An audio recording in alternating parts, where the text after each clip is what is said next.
Buenos días a todos. Me gustaría, si me lo permiten, darles una buena noticia. En estos tiempos no es fácil.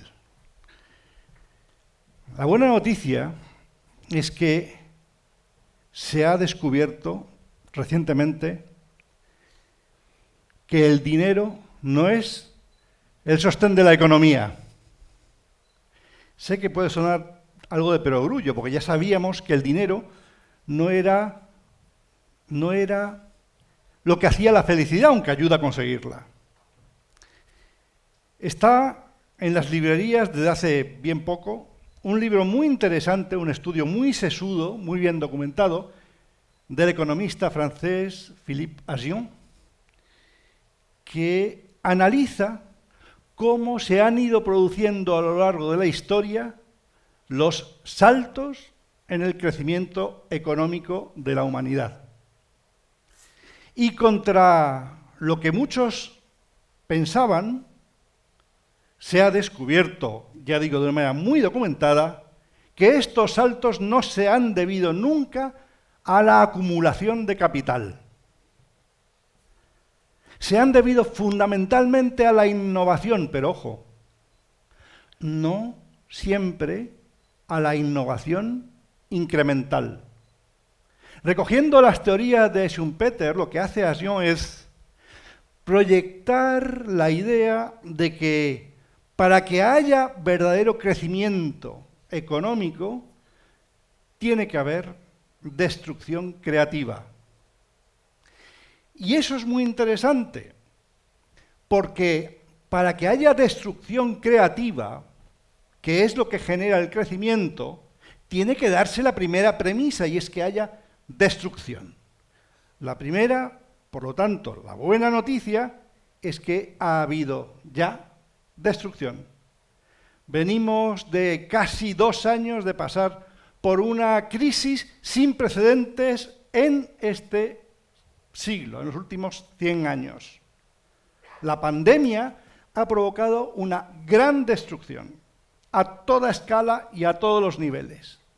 Y esto que nos conmueve y que afecta a las empresas, que afecta a los trabajadores, que afectan a la idea de la organización política y social, sin embargo, es la oportunidad gigantesca de cimentar sobre esta destrucción un nuevo proceso creativo, un cambio en todos los órdenes. Es la gran oportunidad, es lo que nos dan los volcanes, que destruyen, pero sin ellos no podríamos vivir. Estamos viendo lo que está sucediendo en La Palma. Qué imágenes más espantosas, ¿verdad? Sin esa imagen, las Islas Canarias, que representan el séptimo parte del PIB español turístico, no existiría. La 6ª parte del PIB no existiría si no existieran los volcanes. Hemos vivido, por lo tanto, un periodo de máximo ajetreo turístico en los últimos 50 años para llegar a la tranquila mecedora en la que estamos. Y esto tiene enormes consecuencias para este sector. Y vamos a ver cómo el 74% de toda la industria turística se ha caído en estos 18 meses. Y esto no se ha detenido. Vamos a ver, tengo alguna dificultad con el mando, como 1 billón, es decir, 1 millón de millones de dólares se han destruido durante este tiempo solo en la industria turística mundial. Y que 120 millones de empleos han quedado congelados. Muchos de ellos siguen todavía o bien en ERTE, caso de España, o bien se han acabado en el caso de otros muchísimos países en el mundo. Estamos viviendo, por lo tanto, esta crisis destructiva. Y nos tenemos que plantear, bueno, Aprovechemos esta oportunidad para construir, para crear. ¿Y ahora qué es lo que viene? Podemos pensar en algunas de las cosas que nos van a suceder. Siento mucho, pues antes lo hemos probado y funcionaba bien. Bien. Ahora lo que queremos no es viajar. Tenemos que pensar que la industria turística, que necesita una verdadera redefinición en su conjunto, no solamente en Ibiza, en todas partes del mundo, se tiene que cimentar sobre una nueva idea, que es la que ya no necesitamos viajar. Es una idea de una enorme profundidad. Voy a referirme a ella en sucesivos pasajes a lo largo de mi exposición, porque nos hemos creído que el turismo son los viajes. Y cuando no hay viajes porque se cierran las fronteras, se acaba la industria turística. Es una industria muy expuesta al movimiento de personas. Y por ende, a la existencia del concepto que a todos nos parece obvio del territorio. Y se habla aquí mucho de territorio. Yo aterrizo en Ibiza y me hablan del territorio, pero vengo la semana pasada de estar en Colombia, me hablaban del territorio. Y todo el mundo me habla de territorio. Viajar ya no es el eje fundamental de la industria turística. Estamos diseñando una nueva industria que se basa en el carácter experiencial, que no es siempre el del viaje, no es siempre el del movimiento, no significa siempre la preexistencia de un territorio. Nos hemos creído que vivimos en un territorio y que todo lo que hacemos se fundamenta en el territorio, que la economía que generamos depende del territorio. Y esto es tener todavía la idea añeja de la agricultura que necesita territorio, la idea añeja de la industria que necesita territorio, incluso el de muchos servicios que necesitan territorio. Pero hoy, lo que más genera, lo que más economía, lo que más crecimiento económico genera, no es ni la agricultura, ni la industria, ni siquiera los servicios. Estamos entrando de lleno, y no sé si todos os habéis dado cuenta, en el sector cuaternario, en la sociedad del conocimiento. Lo que hoy genera crecimiento es el conocimiento, y el conocimiento es un intangible que no requiere territorio.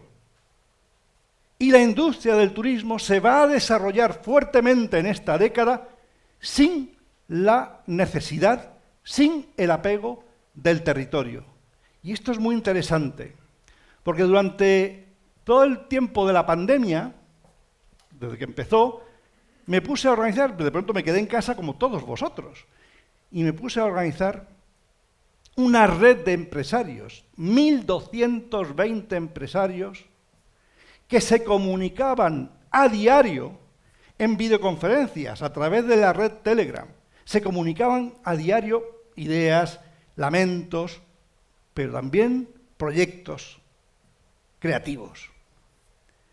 1.220 empresarios en toda España, 2 conferencias, además, internacionales, con 11 países latinoamericanos. Estaban presentes 7 ministros de turismo, una vicepresidenta del país, etc. Y todo eso surgió de la nada, sin que nadie lo esperara. Organizamos una red que se llamaba Renacer del Turismo.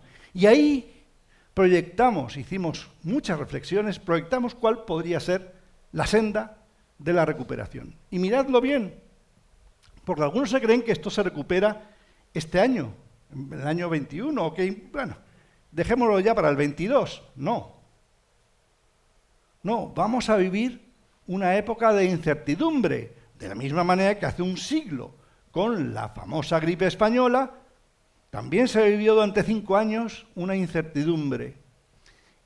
Esto nos coloca, como se ve aquí, al borde de 2024. La recuperación.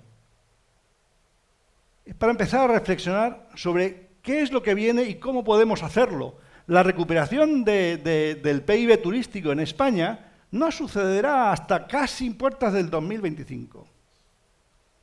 Y esto lo llevamos anunciado desde hace mucho tiempo. El año pasado, yo recuerdo que en verano, todo el mundo se creía que estos gráficos no servían ya de nada. Son gráficos del año pasado, de 2020. Y hoy se ven más palpables que nunca. Hoy veo yo a todas las grandes consultoras internacionales con las cuales me relaciono, no voy a decir a diario, pero todas las semanas, con EY, con PricewaterhouseCoopers, con Deloitte, todas están ahora mismo apoyando este esquema que generó la red Renacer del Turismo el año pasado. ¿Y cuáles son los pilares de este renacer? Sobre esta destrucción que hemos vivido, ¿cuáles son las pautas que nos van a conducir al florecimiento de la industria turística de otro modo durante esta década? Primero, la idea de la globalización, la digitalización, la personalización y la sostenibilidad. Esos son 4 grandes pilares que van a modificar completamente la estructura de la industria turística. Y voy a pasar revista de cada una de ellas. Globalización. Ya sé. Y esto lo presenté justo la semana pasada a los colombianos. Esto mismo. La idea de la globalización. Y me miraban diciendo, esto suena a chino aquí. Bueno, lo mismo puede suceder ahora en Ibiza. Porque yo acabo de escuchar, y no se me olvidan las palabras, que esto está renaciendo y que Ibiza es uno de los grandes destinos mundiales. Y que es un buen negocio para Ibiza el turismo. Y que la prueba de ello es la cantidad de personas que se sienten atraídas por Ibiza. Que eso le confiere un estatus de potencia mundial. Permitidme que me muera de risa a medias. Porque no es verdad. Porque España no es esa gran potencia turística que todos creemos. No es verdad. Es una verdad a medias. España es una gran potencia en turismo receptivo. Ibiza es una gran potencia en turismo receptivo. Acabo de venir de Colombia. ¿Cuántas empresas ibicencas hay en Colombia? No he descubierto ninguna. China, India, Estados Unidos. ¿Dónde están las empresas turísticas ibicencas en Estados Unidos? Ni una. Somos una gran potencia receptiva, pero el turismo no es recibir personas. La industria turística necesita también enviar no solamente personas, capitales, talento y proyectos. ¿Dónde están los proyectos ibicencos no para Ibiza, sino para Estados Unidos o para China? ¿O acaso eso no es hacer turismo para Ibiza? Si lo grande que tiene Estados Unidos, país donde he estado viviendo los últimos 10 años, es que todas esas grandes empresas que a todos nos suenan, Marriott, Hilton, etcétera, todas estas grandes empresas lo son no porque hagan mucho negocio en Estados Unidos, sino porque vienen aquí a hacer negocio y visitan China y montan hoteles en China. La gran planta hotelera de China es norteamericana. Meliá tiene un hotel, 2, 3, ya está. Y es la mayor de las mayores. No tenemos presencia en el mundo.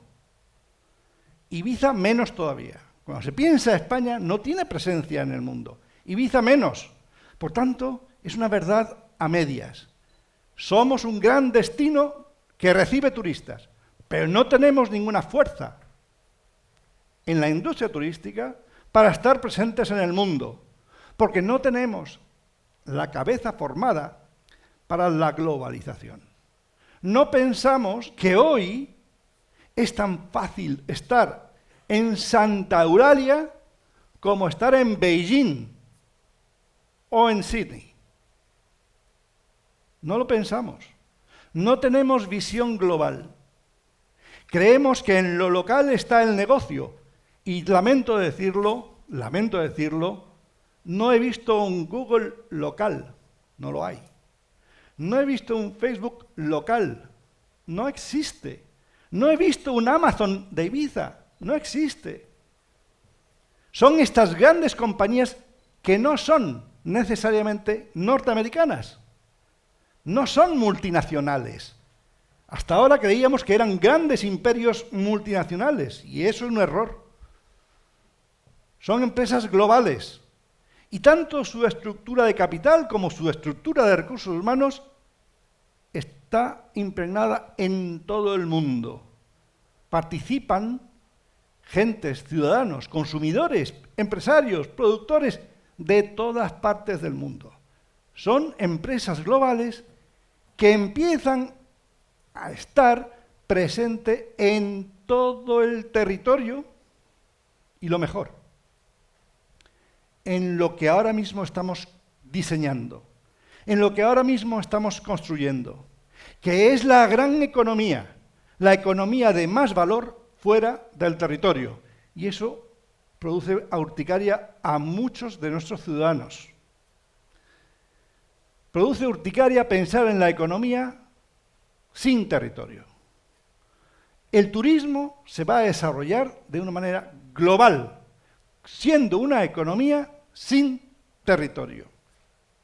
Ahora, pensad qué es lo que puede engrandecer a Ibiza para aprovecharse del no territorio, de que todo el trasunto económico que genere el turismo no pase necesariamente por esta isla, pero sea de alguna manera ibicenco. Y esto para los responsables políticos de una enorme utilidad, porque siempre están pensando en cómo gestionar la isla, cómo gestionar el territorio. Y ahora tienen que pensar, esta década van a tener que pensar en cómo gestionar los bienes de las gentes del territorio fuera del territorio, en otros territorios o sin territorio. El crecimiento empresarial que hasta ahora ha sido en la importación de turistas, tiene que empezar a ser también en la exportación de turismo. Y que cada cual entienda qué puesto representa en la industria turística para globalizarlo. Que no se diga que esta empresa es una empresa ibicenca. Que se empiece a decir que esta es una empresa global. Global. El crecimiento empresarial hasta ahora ha seguido una linealidad evidente. Desde el principio de los siglos era una línea vertical, siempre me gusta dar este ejemplo, una línea vertical donde uno mandaba y los demás obedecían, el cacique y los siervos de la gleba. Esta línea vertical se empezó a abrir, a desdoblar, formando una pirámide, donde ya no había uno que mandaba, sino era una corporación, un grupo, con un primus inter pares, pero un grupo. Pero cada vez más daba participación al resto de los ciudadanos, y obviamente la base siempre obedecía y nunca mandaba. En países de democracia más avanzada, como es el caso de Estados Unidos, esa pirámide está más achatada. Nosotros creemos que el presidente de Estados Unidos tiene mucha fuerza. Yo cuando hablo con la gente pienso, ahora Trump era tremendo, ahora viene Biden, que también puede ser tremendo. Los presidentes de Estados Unidos pintan menos que los presidentes de España. Biden pinta menos que Sánchez. Es realidad, lo he vivido. Pinta menos. ¿Por qué? Porque la decisión es más compleja, porque el poder está más repartido. Esta es una línea que se va achatando. Y cuando la pirámide se achata por completo, llega lo que estamos empezando a construir para la nueva era, que es esa línea que antes era vertical, ahora es horizontal. Vamos, ahora. Se convertirá en una línea horizontal. Es decir, que de un crecimiento empresarial, político, social, etcétera, centralizado, vamos a un descentralizado, que es en lo que estamos, y estamos creando las bases para crear un sistema distribuido. Eso tiene un enorme impacto en todo, en la organización política, en la organización social y en las organizaciones económicas. Trabajar con la idea de consorcio es la exigencia del nuevo tiempo. Porque cuando suelto la idea de la globalización, de que las empresas ibicencas dejen de ser ibicencas y se conviertan en empresas globales, todo el mundo va a decir, pero sí, pero ¿y qué lugar tiene la pyme? Y estamos aquí avalados por una organización de pymes. Me diréis, ¿qué puede hacer una pyme? ¿Cómo se va a globalizar una pyme? Claro, una pyme nunca se globaliza. Lo que hace una pyme es consorciarse. Se consorcia con otras pymes y con instituciones locales para generar algo mayor. De la red Renacer del turismo que he mencionado antes, en lo que hemos confluido este año, empezamos en noviembre del año pasado, es en la creación, que ha sido noticia en todos los medios, por lo menos los medios turísticos, de una alianza de cadenas hoteleras. No existe parangón en el mundo. Nunca 8 cadenas hoteleras se habían unido estratégicamente en torno a 5 programas, 5 proyectos muy definitorios. Y tenemos ahora que gestionar la petición de entrada en esta alianza de otras 20 cadenas hoteleras, que luego serán más, pero de momento tenemos 20 en lista de espera.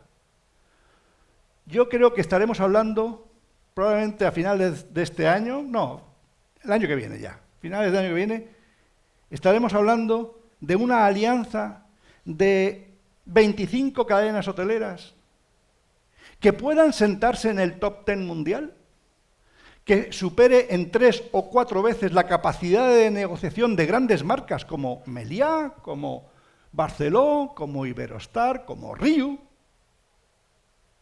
porque no tendrá 380 hoteles como tiene Meliá, tendrá 1.200 hoteles de momento.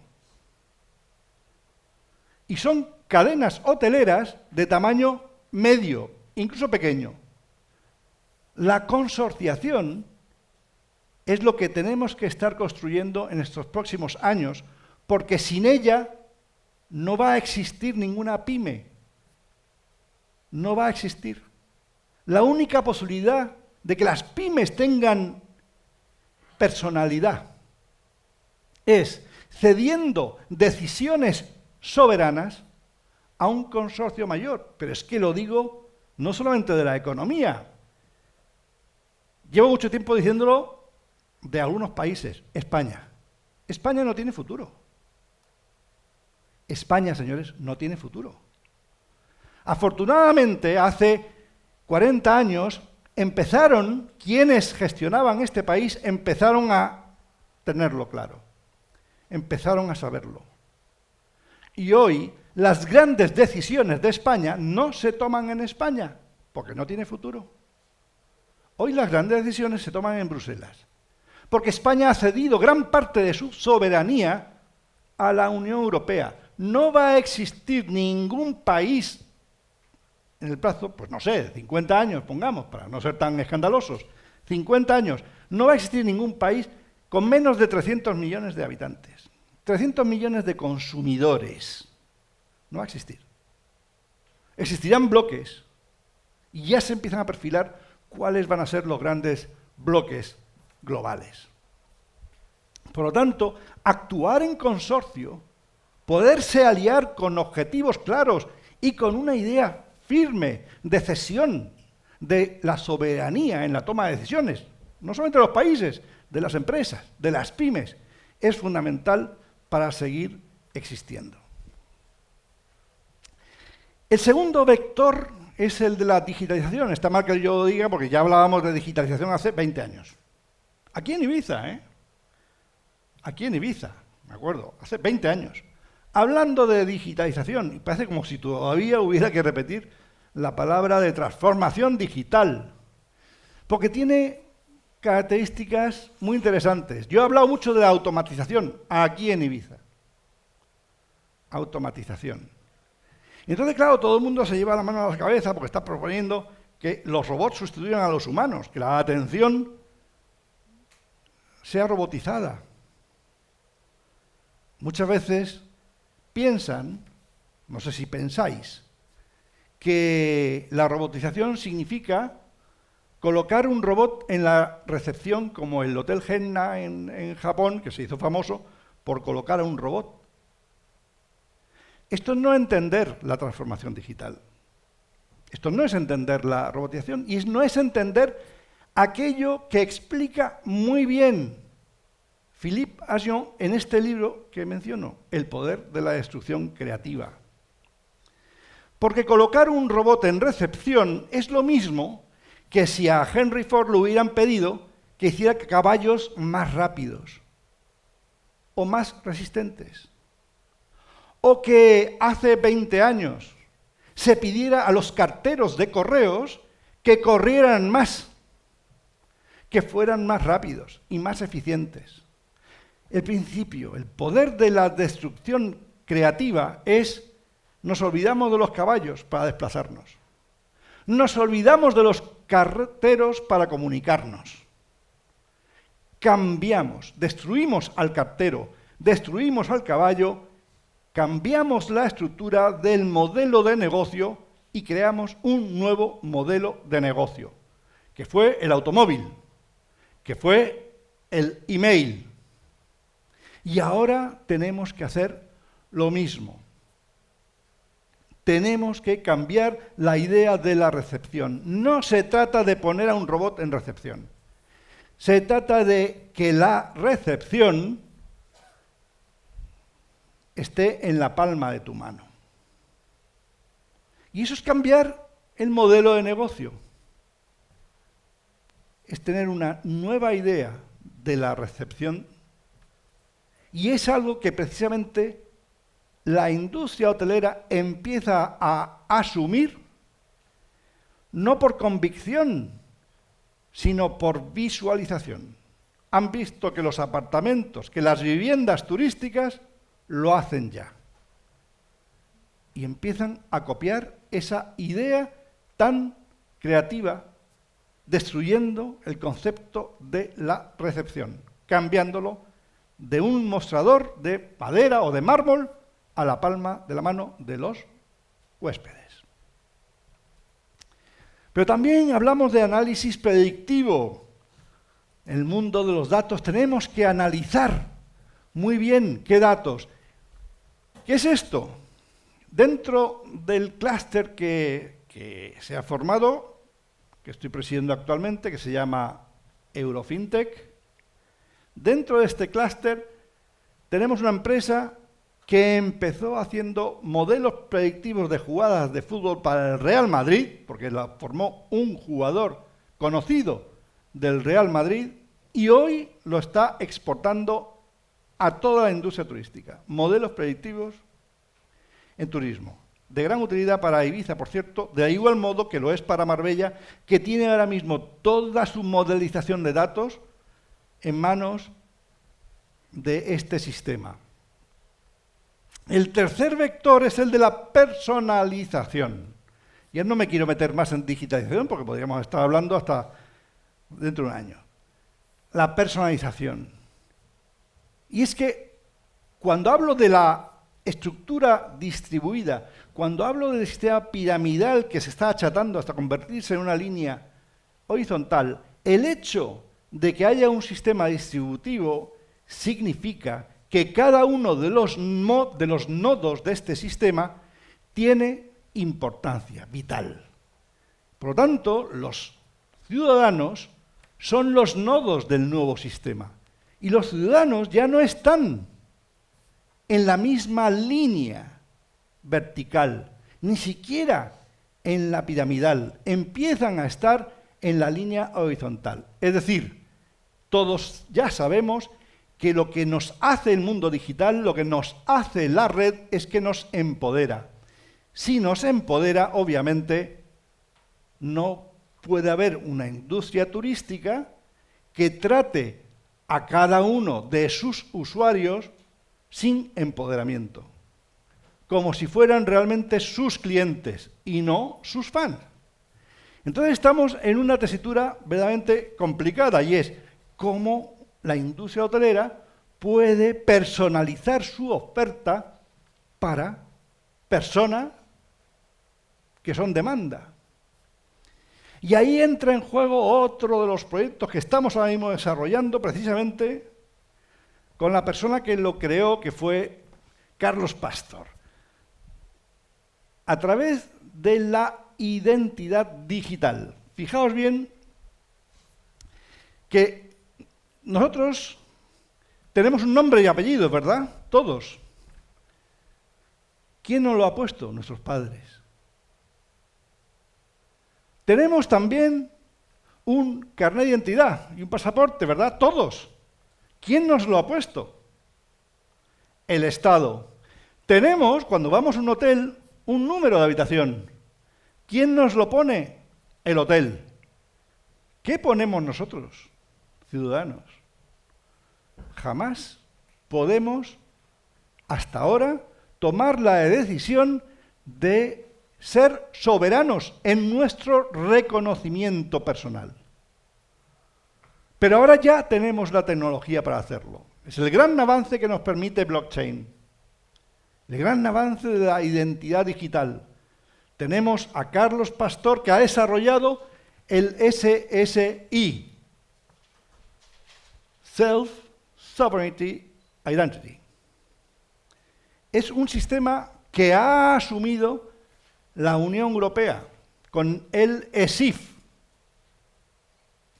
que será dentro de 3-4 años, a lo más tardar, el carnet de identidad europeo. Y estará formado por aquellos signos que cada ciudadano establezca e introduzca en el sistema gestionado por blockchain. De esta manera tendremos identidad digital soberana, cada ciudadano. Y con esa identidad digital podremos ir voluntariamente a comunicarle a cada empresa de la que requerimos servicios lo que somos, lo que pensamos, lo que queremos, aquello a lo que aspiramos. Y es muy interesante, porque no podemos configurar una idea personalizada de oferta sin conocer cuál es el mercado, cuál es la demanda. Y la demanda al mismo tiempo, si se ve empoderada con una identidad propia, querida, puesta por sí misma, va a exigir una oferta hiperpersonalizada. Este es el plan que viene ahora. Y tenemos una identidad digital descentralizada con blockchain. Y tenemos ciertos hábitos que se adivinan. También esa hiperpersonalización se concluye también en estos nuevos hábitos, como los viajes más cortos. Se adivina, es una tendencia de los próximos años. Viajes más cortos, consumos más cortos por un lado. Pero por otro lado, también medias y largas distancias. Porque va a haber mucha gente que va a teletrabajar, que ya está empezando a teletrabajar. Lo decíamos antes de la pandemia. Me acuerdo en las reuniones que tenía con la consejera de Turismo de Canarias, Yaiza Castilla. Y ella, hombre, pero será un nicho. De hecho, proclamó a principios de año que Canarias recibiría, como gran horizonte, 35.000 teletrabajadores. Lo que no dijo es que esos 35.000 eran cada semana, porque es lo que se está viendo ahora, cada semana. Porque ha habido una explosión. Se me dirá, ¿es la pandemia? No, en la pospandemia, lógicamente, no habrá teletrabajadores obligados por ley, pero habrá teletrabajadores porque las empresas hayan visto que es más rentable, es más productivo el teletrabajo de parte de sus equipos que no la vuelta a la oficina de todo el mundo. Y habrá, claro, ya estamos hablando de una hibridación. Por lo tanto, la larga y media estancia tiene que ser condición sine qua non de los alojamientos turísticos, de las estancias. Políticas flexibles de cancelaciones, ¿no? Que haya un sentido más dinámico de la oferta, porque la demanda es dinámica. Que haya diversificación. Fijaos las posibilidades de diversificación que hoy nos ofrecen viajes diferentes, porque cada persona es diferente, no a otra. Cada persona es diferente en distintas fases del día, en distintas horas del día, en distintas circunstancias, en distintos conceptos. Nunca viajamos igual. Nunca viajamos igual cuando viajamos solos, cuando viajamos acompañados, cuando viajamos en familia, cuando viajamos por negocios. Tiene que haber oferta personalizada para cada, no persona, sino cada momento de la persona. Productos diferenciados. Voy a poner unos simplemente y no lo voy a comentar, para que se vaya viendo la cantidad de posibilidades que ahora mismo se empiezan a ofrecer a toda la industria turística. No los comento. Se pueden ver. Enormes posibilidades. Empieza ahora un tratamiento muy distinto de lo que es la oferta turística.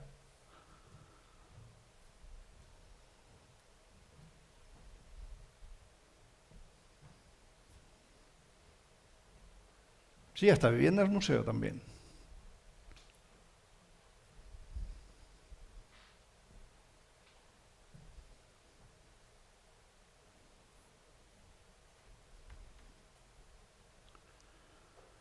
La paquetización en unas islas, además, tan mediatizadas por el hecho de la intermediación paquetizada. Muchos dicen, ¿va a desaparecer la paquetización? Yo no lo creo.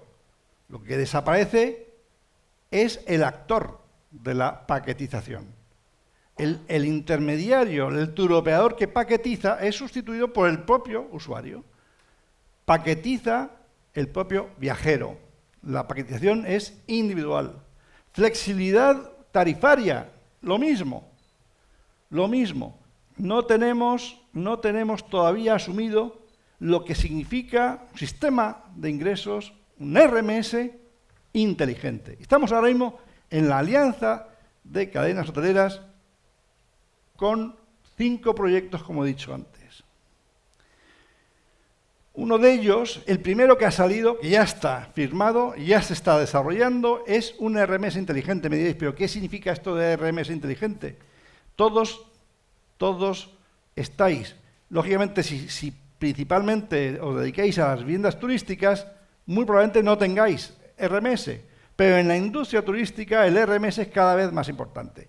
Y el RMS, aunque tengáis viviendas turísticas, lo estáis haciendo sin que sea automático. Lo haréis en vuestra cabeza. Y estáis haciendo una estrategia de ingresos basada en precios. ¿Cuál es el mejor precio? Esto es un enfoque equivocado. Y en esta alianza estamos haciendo la corrección del enfoque equivocado. No orientamos la estrategia de ingresos a precio, sino a rentabilidad. A rentabilidad. Muchas veces en marketing nos dicen, lo importante es vender. Hay que vender más. Digo, no. Vender más no significa nada. Yo puedo vender todo lo que quiera. Yo regalo algo y tengo ahora mismo una fila. Lo importante no es vender. Lo importante es ganar dinero. Lo importante es ser rentable. Entonces el RMS no tiene que producir más ventas, sino más rentabilidad para la empresa. Entonces estamos creando algoritmos, ahora mismo, fecha de hoy, estamos creando algoritmos para generar un RMS inteligente. Eso lo estamos haciendo con la Alianza de Cadenas Hoteleras. Estamos haciendo otros 4 proyectos más. He hablado antes del de la automatización, que no es colocar el robot. La automatización va a los RPAs, es decir, a las macros automáticas que permiten la optimización y la automatización de los procesos internos de cada compañía turística. La sostenibilidad, importante, se nos llena la boca con la sostenibilidad medioambiental, sin tomar en consideración que además de la ambiental hay por lo menos otras dos patas para formar eso que se conoce como el triple balance, ¿verdad? Estamos hablando de lo primero es la sostenibilidad económica, porque podemos decir, para la sostenibilidad medioambiental del planeta nos suicidamos todos y se acabó el problema. Pero si no nos suicidamos, tenemos que sobrevivir, y eso significa economía. Entonces, tenemos que pensar en claves más económicas. Tenemos que pensar en claves más digitales. Tenemos que pensar que el medio ambiente, que por supuesto hay que defenderlo en las mejores condiciones posibles, no es cuestión de certificar que se cumplen una serie de requisitos, que es lo que ahora mismo se ve en el panorama turístico. Todas las normas, todas las certificaciones que se dan una vez y a lo mejor no se revisan nunca, o que se revisan al año siguiente. Pero viene el que revisa la certificación y al día siguiente ese lugar deja de ser verdaderamente sostenible.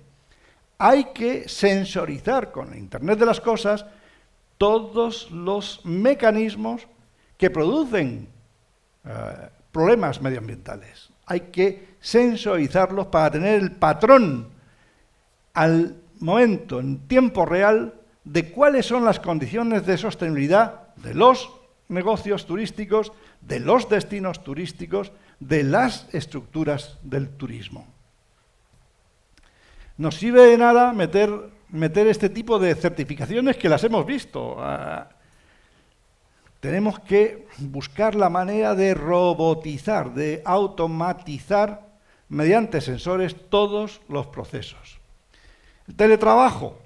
Teletrabajo es otro mecanismo social necesario para asegurar la sostenibilidad de las empresas, de los territorios, de la sociedad y del nuevo no territorio que estamos creando, con un rediseño inteligente de instalaciones y servicios. Y luego terminaré explicando cómo podemos afrontar la financiación de este rediseño integral que exige hoy toda la industria turística. El teletrabajo también, como he comentado antes, de media y larga estancia. Porque los alojamientos, y es algo que afortunadamente empieza a entender la industria hotelera, ya no es cuestión de una unidad física de negocio. Ese es el gran error que ha cometido. El gran error que ha cometido la industria hotelera hasta ahora, desde que existe. Pensar que un hotel es solamente un edificio, una estructura física y rígida. Y esto hay que destruirlo creativamente. Alojamiento turístico es todo aquello que sirve para que el usuario, el viajero, se encuentre a gusto consigo mismo y sobre todo explore metas que todavía ni siquiera ha supuesto que existen. Hay que sorprenderlos, ¿no? Entonces, una oportunidad de oro para la gestión profesional. Y eso significa que hay que profesionalizar más los hoteles, porque los hoteles están súper profesionalizados para esa unidad física. Y hay que empezar a entender la multimodalidad para que el profesional hotelero sepa que su cliente tiene unas aspiraciones que no pasan por estar dentro de un edificio. Y las viviendas vacacionales de la misma manera, que puedan también entender que su exigencia profesional comprende también los hoteles. Yo no veo esa distinción que hasta ahora se ha hecho, ni por parte de la industria hotelera, ni por parte de la industria de las viviendas turísticas. Las viviendas turísticas tienen que salir también al abordaje de los hoteles. Hay que buscar alojamientos multimodales. Hay que crear y hay que desregular. El problema de los alojamientos turísticos es que están excesivamente regulados y eso corta toda innovación. Y se ha visto, especialmente en este país, la excesiva regulación hotelera, 347 normas atan a la industria hotelera a esa concepción errónea, equivocada, de la unidad física de negocio. Hay que desregular y hay que exigir mayor responsabilidad fiscal, porque hay una confusión. Se es más benigno a costa de regular más, se es más benigno con la fiscalidad. Y ahí podemos hablar de muchas cosas, como la tasa turística o como la intervención de todas las empresas turísticas en la viabilidad fiscal del territorio que ocupan. Y, finalmente, lo que hemos desarrollado con la Alianza de Cadenas Hoteleras y con este clúster grande que hemos montado en toda España, incluso fuera, porque tenemos Portugal también, de momento, que es Eurofintech, ¿cómo se puede gestionar esta readaptación de la oferta turística? ¿Cómo se puede cambiar las estructuras financieras de la industria turística? Y eso es muy interesante, porque estamos viendo las enormes posibilidades que tiene ahora mismo el crowdfunding. Siempre cuando se ha querido invertir en un hotel, en una vivienda turística, se ha echado mano a lo fácil, a lo que existía, préstamo bancario. Los bancos, como los entendemos, tienen una vida contada, no existirán después de esta década. Los bancos no van a existir después de esta década. Entre otras razones, porque ahora ya todos los países se están planteando seriamente digitalizar sus monedas. Y ha empezado China con el yuan digital. Y ahora mismo hay un grupo de estudio que ayer o anteayer concluyó Francia, una especie de laboratorio, de sandbox, que hizo para la CBDC, que son las monedas digitales, el euro digital. En cuanto esté el euro digital, como está el yuan digital, como va a estar el dólar digital y otras monedas centrales, obviamente los depósitos no van a estar en manos de los bancos. Los depósitos estarán en manos de los bancos centrales. Con lo cual los bancos, como entendemos hoy, estas estructuras financieras que hoy llamamos bancos, desaparecen. Y aquellos que quieren seguir tendrán que modular su actividad hacia otros canales. Por ejemplo, los préstamos. Los bancos que quieran seguir no podrán aceptar depósitos. Tendrán que formular su estrategia con préstamos, hipotecas, etcétera. Muchos otros servicios que hoy no pueden ofrecer libremente, en libre competencia, porque en todo el planeta el sector más regulado, el sector más maniatado, es el de los bancos.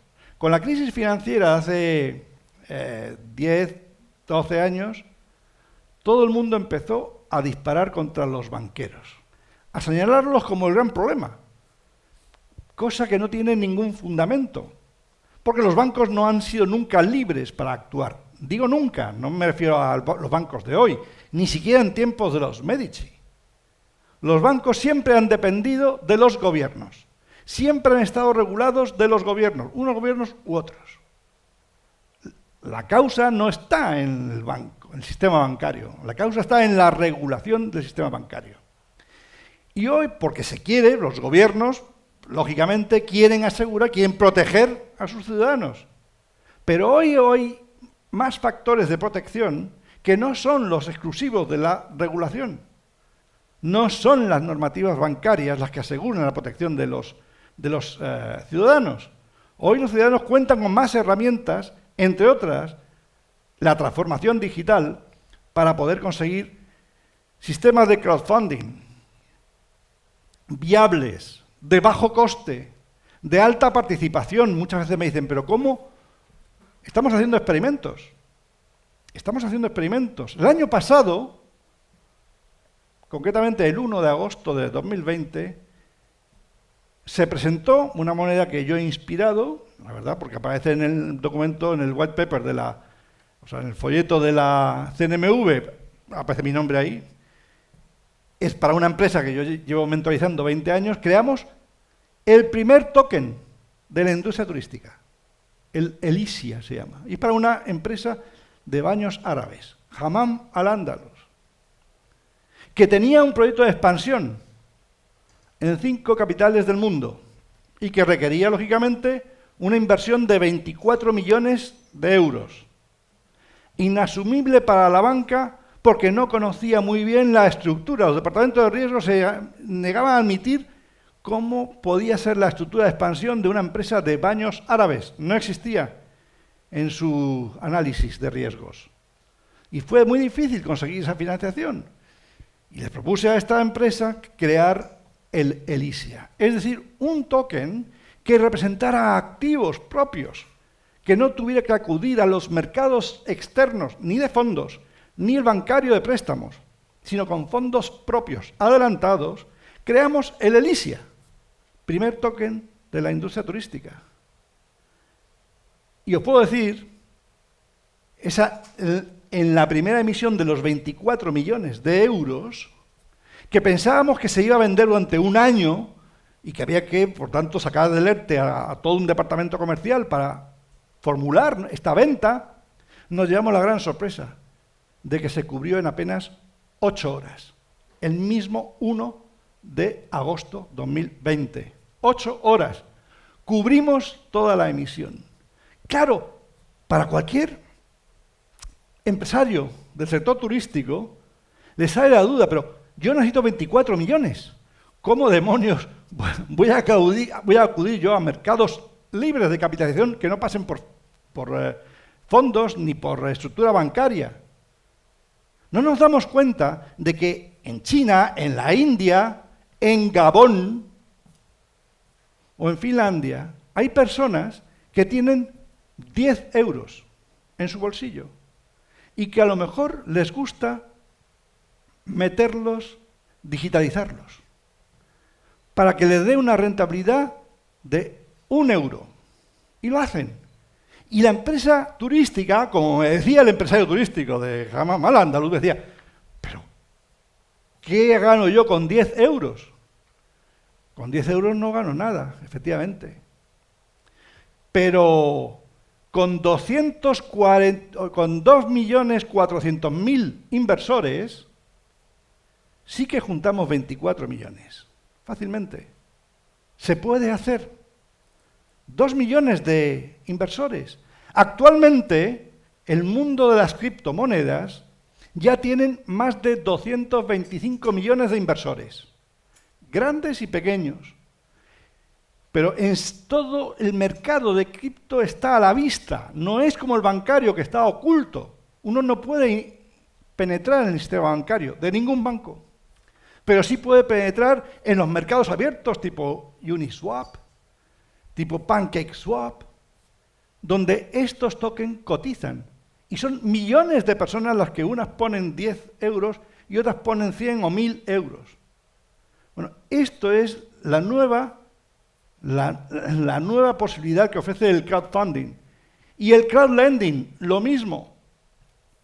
Fondos de multimillonarios de personas, de inversores, que prestan, creados para prestar dinero, como los bancos, y que serán la futura competencia de los bancos. Hoy se le llaman neobancos, y todos habéis oído, no sé si alguno tiene ya cuenta con ese tipo de neobancos.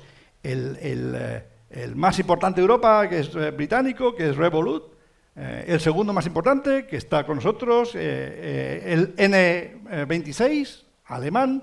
Son estas estructuras neobancarias las que facilitan una fuente de financiación muy distinta. Tokenizar las inversiones. Hacer que hoy, por ejemplo, podamos asumir uno de los proyectos que tenemos con la Alianza de Cadenas Hoteleras, que vamos a hacer esta idea de la reconversión de muchos espacios para su adaptación al teletrabajo y se va a lanzar una línea pequeña de 200, 300.000 euros y se van a tokenizar.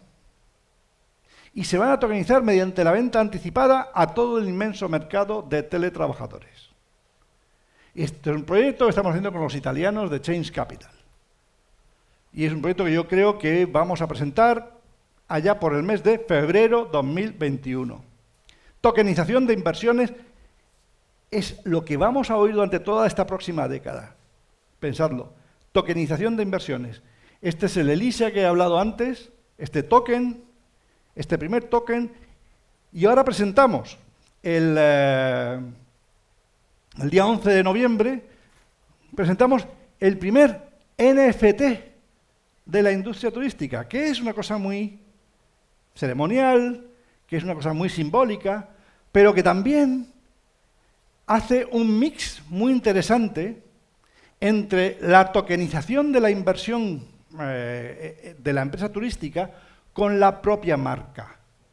Cuando una empresa turística tiene intención de reforzar su marca y de crear una comunidad fiel de usuarios, vamos a fortalecer esta idea tokenizando esa inversión.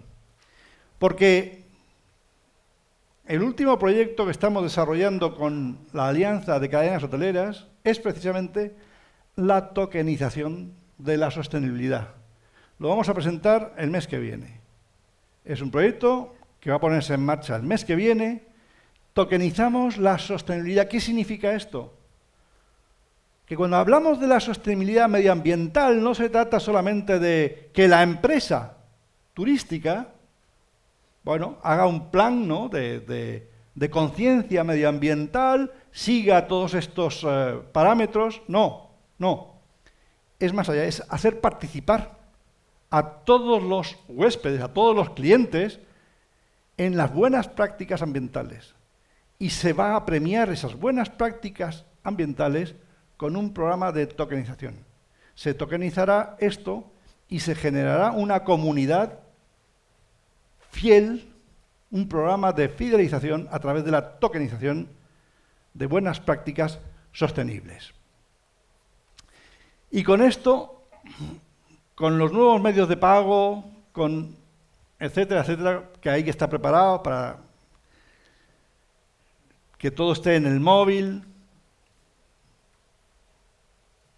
podemos pensar que el mundo cripto está gran parte de las soluciones que va a encontrar la industria turística y que hay que pensar que esto no es invertir en Bitcoin, esto no es gastar Bitcoin, esto es pensar que las piezas vinculadas o no a las criptomonedas son piezas de activos propios que cada empresa turística debe reforzar. No hay nada más interesante que hacer que la financiación no dependa de terceros, sino dependa de uno mismo.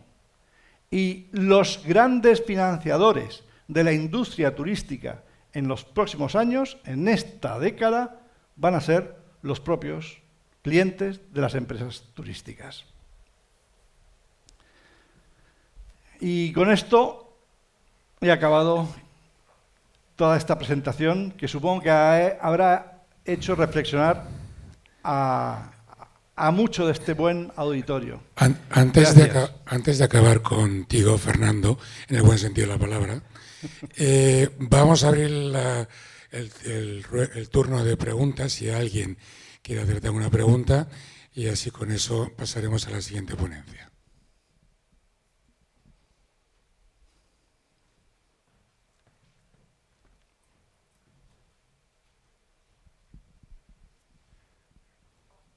Me ha encantado, gracias, Fernando. La verdad es que es complicado hacer preguntas porque uno queda un poquito abrumado y con millones de preguntas en la cabeza. Entonces la mía es muy básica y se refiere a un poco al principio de tu exposición, cuando estábamos hablando de la globalización. A mí es que yo llevo, bueno, me considero joven todavía, pero desde que estoy en turismo siempre veo que las aerolíneas van ya no 10, sino 20 años en adelante del resto del tejido empresarial de la industria turística. Lo viví con los sistemas de fidelización, por ejemplo. Luego lo vimos con el revenue management, el famoso yield, el famoso quién ha pagado qué por su asiento. Y ahora, una vez más, estás hablando de grandes asociaciones, los consorcios, creo que decías, poniendo el ejemplo de las cadenas hoteleras, poniendo el ejemplo de las pymes, y ellos, una vez más, esto ya lo han hecho, y además nada nuevo. British Airways con Iberia hace, yo creo, 15 años incluso ya. Entonces, ¿por qué han pasado 30 años y seguimos igual? ¿Por qué han pasado 30 años y las líneas aéreas siguen dando pasos gigantes que otros no sabemos, no nos atrevemos o no sabemos tomar? ¿Dónde está la diferencia? ¿Dónde está el...? ¿Tú tienes alguna opinión al respecto? Muchísimas gracias. Sí, claro, es una pregunta muy conveniente, porque al final uno piensa que es que el resto de empresas turísticas, que no son las aerolíneas, siempre van detrás, y como van detrás, pues también en esto tienen que ir por detrás, ¿no?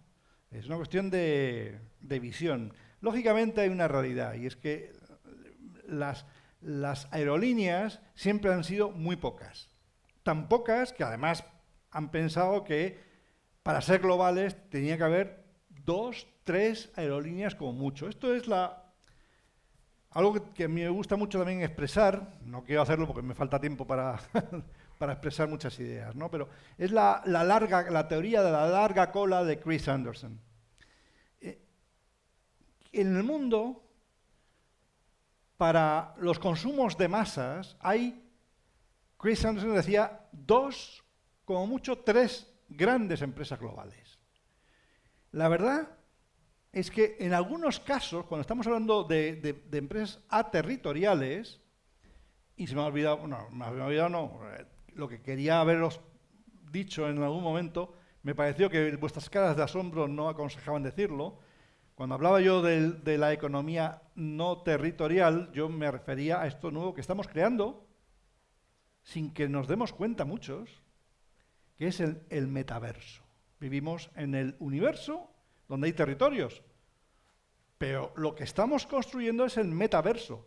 Y lo nuevo que viene en turismo, lógicamente, es el metaverso, porque cuando hablamos del turismo experiencial, cuando hablamos del poder de las emociones, estamos hablando de intangibles, es decir, más allá de lo territorial, más allá de lo puramente físico. Estamos creando ese metaverso y dentro de una semana ya Facebook ha anunciado que va a cambiar su nombre.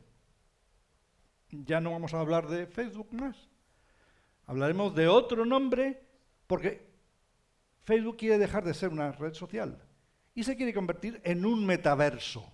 Entonces habrá un nombre que no sabemos cuál va a ser. Parece que algunos rumores corren que va a ser Horizon. El metaverso Horizon es muy interesante, ¿no? Pensar en el horizonte. Todo esto ya viene. Entonces, la realidad es que las empresas turísticas tienen un gran problema. Y es que están muy fragmentadas.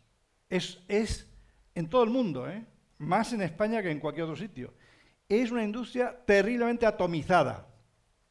Al mismo tiempo, yo he defendido esa atomización, que no se engañe nadie. Yo he defendido esa atomización porque me parece que es al mismo tiempo una oportunidad, una ventaja. Este problema es una ventaja, y es que es una economía muy participativa. Es el sector más participativo de la economía española. No solamente es el sector mayor, es el más participativo. Y eso es muy interesante. Lo que ocurre es que tenemos que empezar a pensar en claves globales, y es que podemos ser pymes, podemos ser empresas autónomas, unipersonales, pero no por ello tenemos que tener estrategias competitivas propias. Podemos tener estrategias competitivas de grandes grupos. Por eso hablo que hay que mantener, es muy importante mantener la atomización del sector turístico, porque es la manera de hacer una economía más participativa, pero al mismo tiempo que esa participación se convierta en grandes acuerdos, en grandes alianzas. Crear grandes bloques, como de alguna manera lo ha hecho la Unión Europea, donde cada país conserva su gramo de autonomía, de soberanía, pero realmente se está montando un conglomerado muy participativo y muy asociativo. Yo creo en el poder de las asociaciones humanas porque es lo que nos ha permitido sobrevivir, si no seguiríamos en la caverna. Entonces, las líneas aéreas han tenido la ventaja de que las inversiones han sido muy superiores al resto de los subsectores turísticos y les ha dado la gran oportunidad de tener más capital bien propio o bien subvencionado, como se está viendo ahora con la pandemia, para generar departamentos de I+D muchísimo más serios, más grandes y más innovadores que el resto de los otros subsectores del turismo.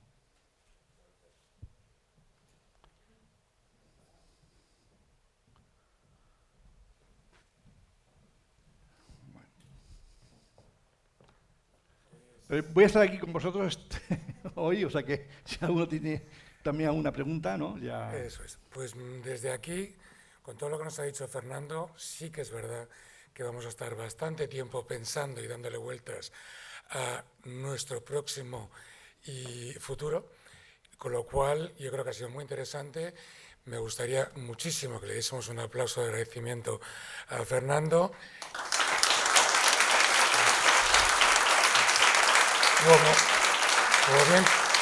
Como bien comentábamos, es una persona muy puesta en esta materia, pero tenemos que seguir avanzando, tenemos bastante para hablar. Y ahora el siguiente turno que nos toca hablar es invitar a que suban al estrado tanto Juan-Fran Fluxá, profesor de la Universidad de las Islas Baleares y también coordinador del Congreso, que entrevistará a Mariano Juan, conseller de Gestión y Territorio y además de Lucha contra el Intrusismo del Consell de Ibiza, y nos van a hablar un poco de la actividad turística en las casas rurales ibicencas, agroestancias y estancias turísticas. Y cuando terminemos hay un coffee shop y seguiremos después con más ponencias. Gracias.